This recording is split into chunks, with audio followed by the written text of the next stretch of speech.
Hoje é dia dos pais, mas o trabalho não para, até porque tem jogo, né? Tem jogo. Por bem ou por mal, tem jogo.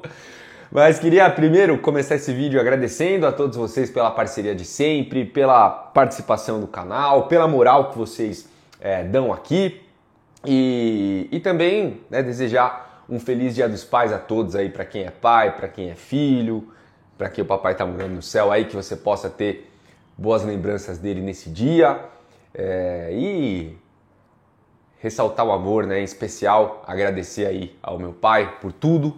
Te amo, velho que tá me cornetando, tá cornetando as minhas cornetadas lá no Instagram. E se continuar assim, o pessoal vai começar a seguir ele, vai parar de me seguir e vai começar a seguir ele. Feliz Dia dos Pais, rapaziada, vai, solta a vinheta aí, vai. Fala, meus amigos, minhas amigas. Bom, meus amigos, o negócio não tá bom, né? O negócio não tá bom. Hoje devemos ter um público baixíssimo no Allianz Parque e, é claro, muito pelo Dia dos Pais, é óbvio. É uma data onde a galera vai estar com a família, vai prestigiar esse momento. Mas eu tenho certeza que se o Palmeiras tivesse vencido o Corinthians, se o Palmeiras tivesse passado, esse domingo poderia ser um domingo de comemoração entre pais e filhos lá nas arquibancadas do Allianz Parque. Isso eu não tenho dúvida, cara. Então você pega uma data comemorativa, né, uma data família, com uma fase ruim, depois de uma eliminação vergonhosa, e aí o resultado é uma arquibancada vazia, né? Eu obviamente vou assistir o jogo, obviamente estarei ligado em tudo que acontece, farei conteúdo a respeito dessa partida lá no Instagram e também aqui no YouTube, mas eu não vou pro jogo, né? A gente que trabalha com isso, muitas vezes a gente larga tudo, né, um pouco para estar junto do time, para ir aos jogos, até porque é um compromisso, né, é um trabalho, então a gente faz esse tipo de coisa muitas vezes. Você quer um exemplo? Na quarta-feira passada, um dia depois de ter perdido o nosso cachorrinho aqui, o clima em casa obviamente não estava bom, né? Eu também não estava feliz.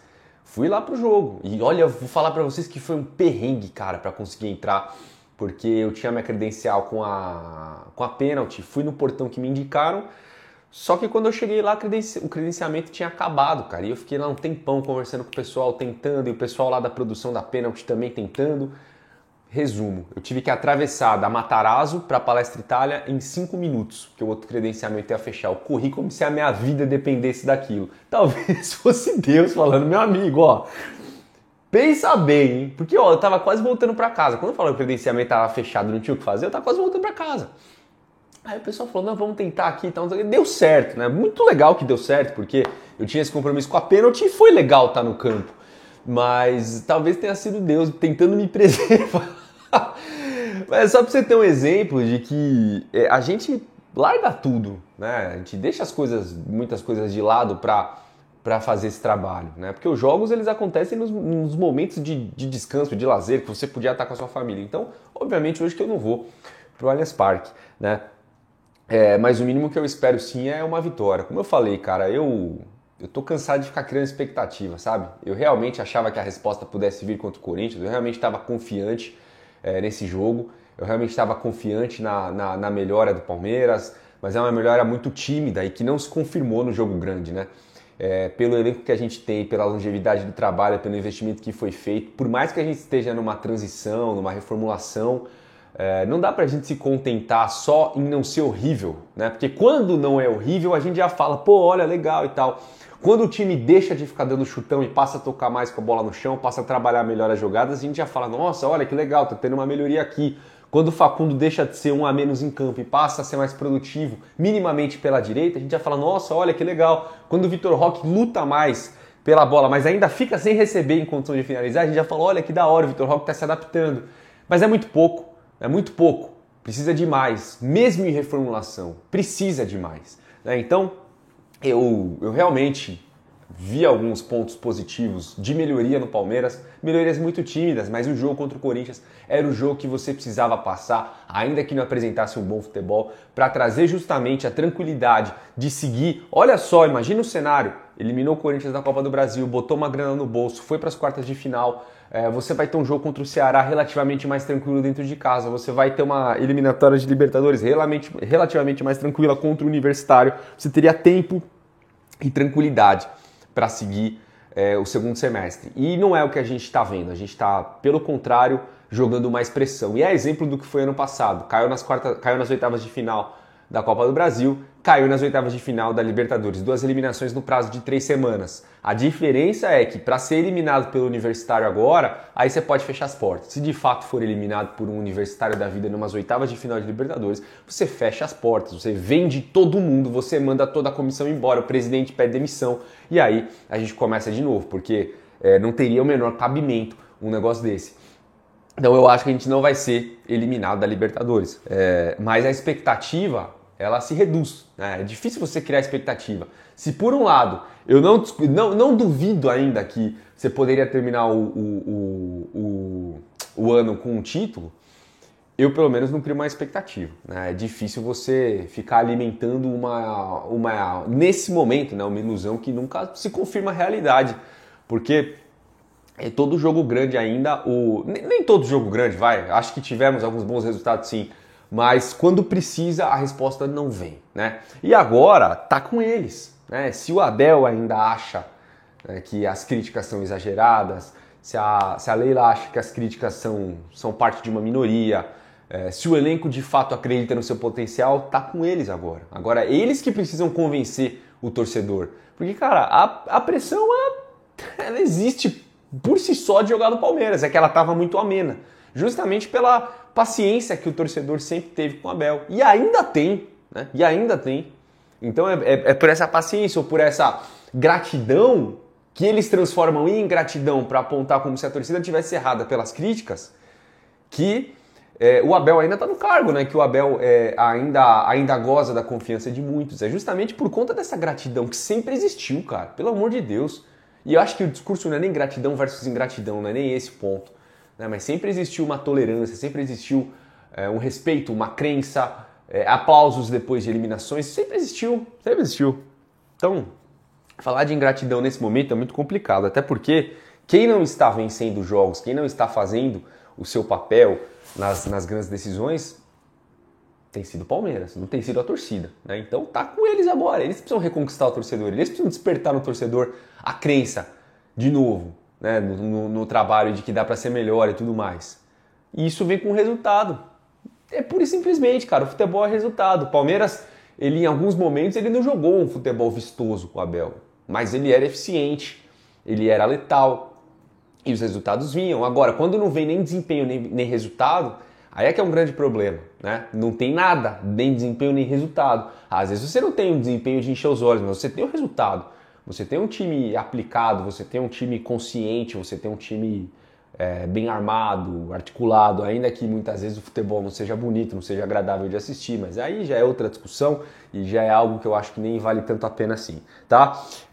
E passando a régua, não acho que o elenco do Palmeiras seja esse horror todo, não. Eu acho que ele está carecendo de peças, principalmente a reposição do Richard Rios. Agora que o Wanderlan saiu, precisa da contratação de um lateral, que eu não sei se é em quem eles estão mirando, mas enfim, precisa da contratação de um lateral esquerdo, precisa do camisa 8. Eu ainda acho que precisa pensar uma contratação para frente depois da lesão do Paulinho, da saída do Estevão, a gente perde 2. Mas eu não acho que o elenco é horroroso, não. Não acho. Acho que é um elenco que devia estar jogando mais bola. Acho que era um time que devia estar mais firme nesse momento, mais estável, mais... Acho que estável. Estável é a palavra. Acho que é um time que deveria estar mais estável nesse momento da temporada. Tá? E aí quando a gente fala da reposição do Richard Rios, a gente vê o Danilo, né, jogando no Botafogo. Cara, não escondi aqui que o Danilo tinha a minha preferência, tá? Eu acho que era uma contratação que teria 96% de aceitação da torcida. Entendo quem falava sobre a lesão, apesar de não ser uma lesão. Foi uma fratura, né? Fratura, ela ela é muito mais simples do que uma lesão ligamentar, por exemplo, porque às vezes o ligamento, ele por mais que ele recupere, ele muda um pouco a característica do jogador. Já uma fratura é um negócio do osso, velho. Pô, quebrar o braço é um puta negócio feio. Caralho, quebrei o osso do braço. Mas a partir do momento que calcificou, já era. Não sendo uma lesão, porra, daquelas gigantescas que afeta tudo, você vai curar aqui, vai calcificar o braço, acabou, bicho. Seu movimento vai continuar normal, a tua força vai continuar normal. Então, entendo quem falava, não, mas o Danilo foi vendido por X, tem que comprar por 2X, ele teve uma lesão feia, mas tá aí, né? Nesse pouco tempo de Botafogo ele já tem chamado a atenção dos torcedores que estão encantados aí com o futebol dele, e a gente sabe o que é esse encantamento, né? E dá até para dizer que desde a saída do Danilo a gente perdeu um encaixe que nunca recuperou, né? O Danilo foi uma peça que ela nunca foi, como é que eu posso dizer, reposta à altura. E o que eu tô falando à altura não é nem sobre questão de qualidade, porque eu acho que o Richard Rios tem muita qualidade. Acho que ele é tão bom de bola quanto o Danilo, mas a característica ainda é um pouco diferente, né? O Danilo parecia um cara que valia por 2 dentro de campo, né? Pelo tanto que ele se dedicava, que ele corria, que ele era bom de transição, inclusive. Mesmo jogando como um 5, ele fazia um papel de transição muito bom. E isso ajudava muito o Zé Rafael também, né? E desde que ele saiu, a gente perdeu o encaixe. Por mais que depois o Abel tenha colocado o ótimo Zé Rafael como um 5 e ele também foi muito bem, eu acho que aquele Palmeiras encaixadinho de 22 perdeu demais com a saída do Danilo e nunca conseguiu retomar aquele encaixe, né? Porque o Danilo era muito diferente. Então, eu gostaria muito da volta dele. O Palmeiras não optou por isso. E é complicado, porque tudo bem, vamos supor que em termos de negócio você diz que não faz sentido. Não, mas não faz sentido. A gente vendeu por X, vai comprar por 2X um jogador lesionado. Não, acho que a gente não vai topar esse negócio não. Tá, então quem você vai trazer? Beleza, você não vai trazer o Danilo, mas você vai trazer quem? É esse o ponto, né, rapaziada? Então não pegou o Danilo e até o momento não pegou ninguém, né? Tá a novela lá com o jogador mexicano, uma especulaçãozinha aqui, outra especulaçãozinha ali, mas o Palmeiras que buscava, né, segundo as notícias. Olha só, hein, como aquele vídeo que eu trouxe aqui das especulações sobre o Camisa 8 estava correto. Falei, era sobre o Wendel, De Ossa, o Marcelo e não lembro mais quem que o pessoal tava falando aí, e que o Palmeiras queria correr com essa contratação para antes dos jogos contra o Corinthians. E, rapaziada, não vai vir ninguém antes do jogo contra o Corinthians quando vai dar tempo, e eu duvido que qualquer um dos nomes dessa lista chegue. E bom, não é que eu duvidava, né? Eu falava que o jogador do Toluca ainda era o mais provável, mas o Wendel, De Ossa, esses nomes aí, podia esquecer. E bom, tá se confirmando, né? Tá se confirmando. Pode ser que anuncie aí em breve esse jogador, mas não foi naquele prazo e aqueles nomes especulados não tinham absolutamente nada a ver com nada, né? Então é isso, rapaziada. Vamos ver o que vai acontecer hoje, né? Eu vou viver jogo a jogo, obviamente que eu não vou parar de assistir, eu não vou parar de criar conteúdo, eu não vou parar... Claro que não, isso não tem nem cabimento, mas eu vou levar um jogo de cada vez, eu vou ver o que acontece. E é isso, tá bom? Um abraço aí, feliz Dia dos Pais pra vocês. Tamo junto, bom domingo e avante palestra, vamos ver o que acontece hoje.